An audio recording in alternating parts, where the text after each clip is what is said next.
Hi guys, gumawa ako ng gulaman, tapos nilagay ko siya, hindi ko na lang nabidyan kanina paano yung paggawa.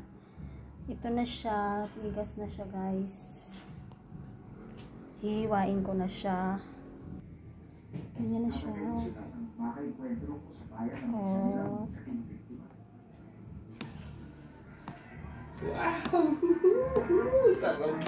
Kalamig yun daw, ingon akong asawa. Sa gulaman.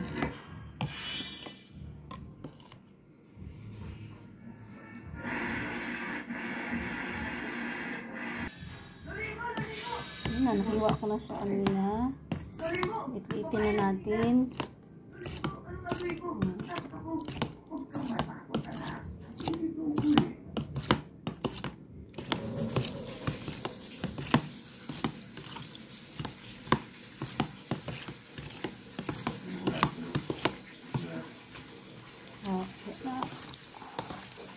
Mr. Gulaman pala hindi. Ano ko nito? Ginamit na pang gulaman.